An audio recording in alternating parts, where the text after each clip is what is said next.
In this video, we are going to see the topic under the module 5. It is student T distribution. It's just a continuous part of the last video. So student T distributions, we have seen what is the T distributions and how to calculate your mean value, S value, and the testing the statistics of your T. We have seen it, and how to compare it with the degrees of freedom, and also we have seen the definition of your degrees of freedoms, and we have done some sample problems, right? So in this video also we are going to do some problem under the topic for students T distributions. Okay, so the first question. So before into that, just to recall part, I have given here for the student T distribution stable value, the based on the degrees of freedoms. You can take it if degrees of freedom is 2 or 5, you can take it 0.5, 0.25. That value has been given, one tail test or two tail test. Based on that, you can take it. Okay, so from this table we are going to compare calculated value and the table value. So the calculated value is less than of your table value, then we can accept your H naught, otherwise it's supposed to be a rejected. That means a greater than, you're supposed to reject your hypothesis. Okay, so the first question. 10 individuals are chosen at random from the population, and their heights in inches are found to be 63, 63, 66, 67, 68, 69, 70, 70, 71, 71. Test the hypothesis that the mean height of the universe is 66 inches. Okay, so whatever we are, the question has been given details, first identify, and the question is to mentioned that we need to test the hypothesis how the mean height of the universe is 66 inches.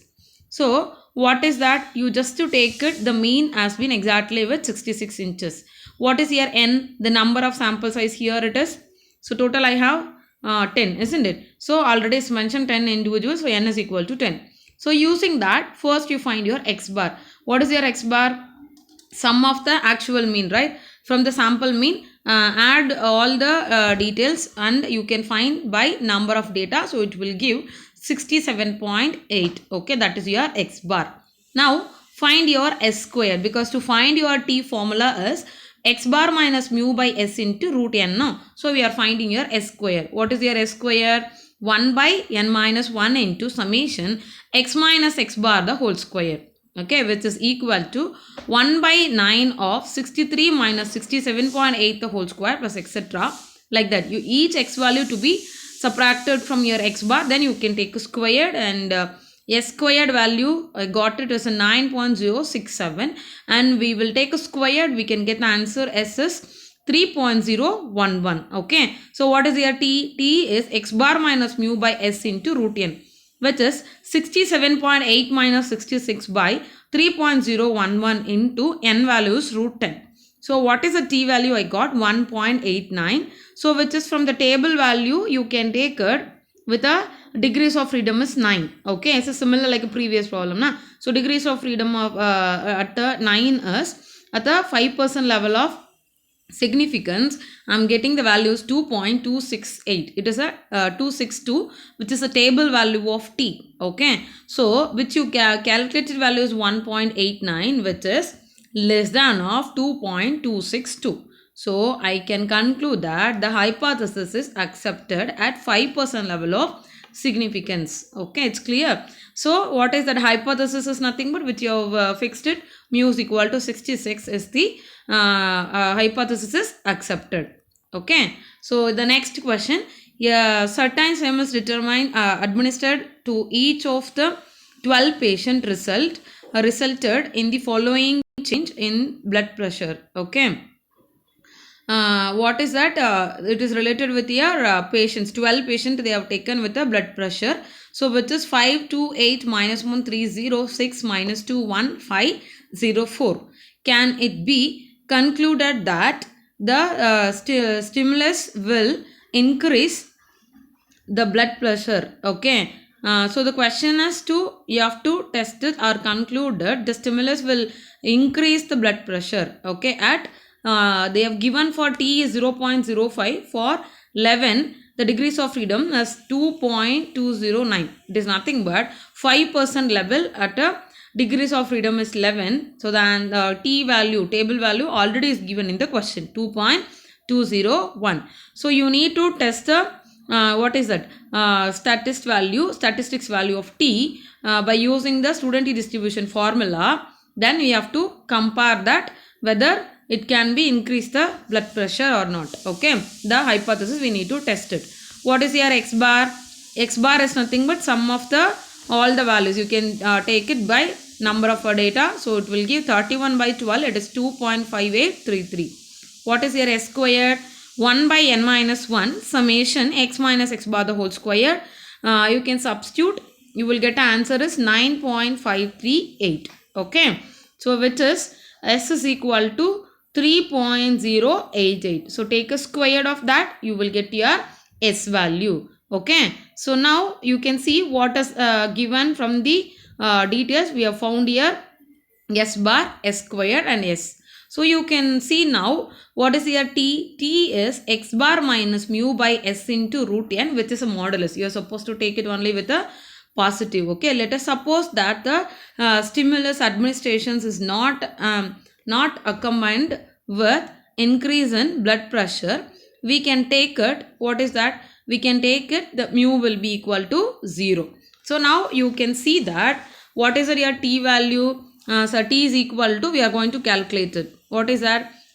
X bar value we have done 2.5833. Okay. So substitute your x value, and mu which is taken with the increasing in blood pressure, we can take it with what is that? Mu is 0. So you can take it as a mean is 0, and standard deviation what we have calculated is, sorry, s value we have calculated is 3.088. Okay, into the number of patient is 12, isn't it? Root 12.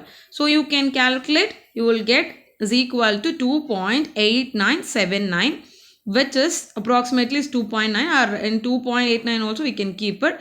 Now you can compare it, as the question is already is mentioned, the degrees of freedom is 11 here. What is given in the question? At a 5% level of significance, your t distribution's value with the degrees of freedom is 11, which is 2.201. So you compare that value, I got it 2.89, which is a greater than value of 2.201.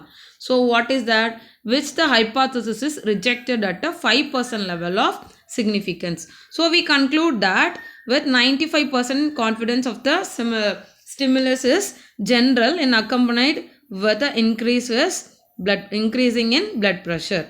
Okay. So the next one, we have a confidence limit. So confidence limit, there will be another name, it is Fusial limits. Okay. So 95% confidence limit for mu is given by x bar plus or minus s by root n t 0.05, 5% level, and 1% level we have x bar plus or minus s by root n of t 0.01. So we have a problem, and we'll see that how we can able to find out the confidence limits. Okay, a sample of 11 rats from the central populations had an average blood viscosity of 3.92 with the standard deviations of 0.61. On the basis of this sample, establish 95% Fusial limit. And for U, the mean blood viscosity of a central populations. Okay, so T is given 0.05, which is 2.228 for 10 degrees of freedom. So actually you have 11 samples, so degrees of freedom will be 10, and the 5% level T values also has been given, and the average blood viscosity has been given. We need to find it. What is that? We have to find the confidence limits, right? That is what we have seen it. The confidence limit or Fusial limits. The other name is Fusial limits. So what is that? You can go with the solution as per the formula as required, x bar Sn. So what and all is there in the questions, you can get it. X bar is already mentioned 3.92, and S also is there. What is it? Standard deviation of that is S is 0.61, and the number of sample sizes n is equal to 11. So 95% of your Fusial limits for mu are x bar plus or minus s by root n into t 0.05. So t 0.05 already is given in the question. Remaining all the values you can substitute. So what is that? The confidence limit is 3.51 and 4.33. That means plus and minus. You will get a 2 value. and thus a 95% confidence limit for mu are 3.51 and 4.33. So we have used a formula for 5% level because the t values already is given in the question for 5% level. Okay, so the based on this only with confidence limit you can expect a separate problem other than the testing the hypothesis. Okay, thank you.